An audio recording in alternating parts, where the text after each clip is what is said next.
Well, the first thing to say is that the response of liberals, and again, it is so depressing to have to use the term liberal in a pejorative way in this context, but liberalism has completely lost its moorings on the topic of Islam. Needless to say, we have all the usual suspects, Glenn Greenwald and Reza Aslan and Chris Hedges and Karen Armstrong, and as unreadable as these people have become, you can't help but notice the stupid things they say about Islam, even in the immediate aftermath of an atrocity like this. And as will come as no surprise, they will tell you that this has nothing to do with Islam. It has nothing to do with heartfelt religious convictions. No, it has everything to do with capitalism and the oppression of minorities and the racism of white people in Europe and the racism of cartoonists at a magazine like Charlie Hebdo. That is the cause of this behavior. That's what causes someone to grab an AK-47 and murder 12 cartoonists and then scream Allahu Akbar in the streets.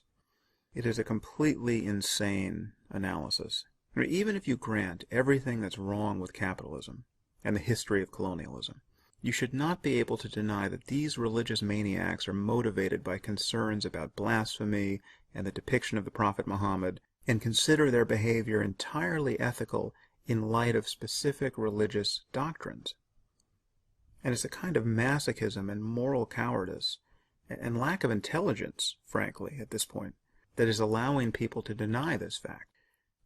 And then we have the practice of self-censorship, which is completely understandable and entirely based on fear. And the reason why it's understandable is that this fear is actually quite rational if you were the only person or news organization printing pictures of the Prophet Muhammad. And that's why every newspaper and magazine and news outlet on earth should have agreed to print the latest Charlie Hebdo cover immediately on the same day and spread the risk. We hear everywhere about this false trade-off between freedom of speech and freedom of religion, as though there was some kind of balance to be struck here. There is no balance to be struck. Freedom of speech never infringes on freedom of religion.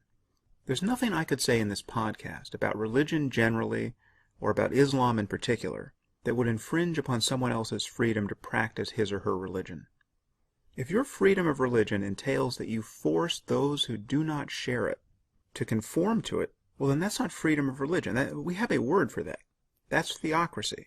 This respect that we are all urged to show for, quote, religious sensitivity is actually a demand that the blasphemy laws of Islam be followed by non-Muslims. And secular liberals in the West are defending this thuggish ultimatum and putting the lives of cartoonists and journalists and freethinkers and public intellectuals in jeopardy day after day. So we're harming ourselves when we practice censorship on this point. The Muslim world simply has to get used to free speech winning, and we should make no apologies for this. But there are several double standards that are quite harmful on this point. For instance, it is illegal in France and Germany and a few other countries in Western Europe to deny the Holocaust. That's a bad law.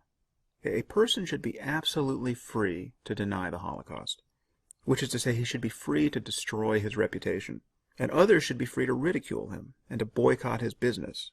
There shouldn't be a law against this kind of idiocy, and making this category of speech illegal is a terrible mistake.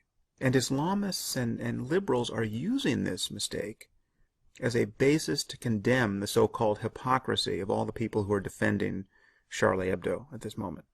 Whatever you think about the content of the Charlie Hebdo cartoons, and as many people have pointed out, this content has been misunderstood outside of France. Cartoons that appear racist to a non-French speaker, to someone who's ignorant of French politics, are anything but racist when you understand the context.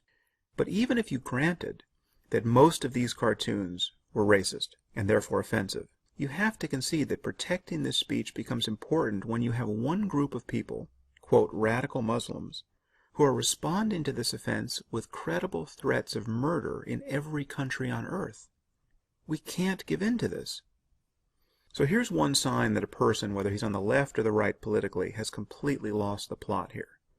The moment he begins to ask, what was in those cartoons? Were those cartoons racist? Was that a negative portrayal of Muhammad? To ask such questions is obscene. People have been murdered over cartoons. End of moral analysis.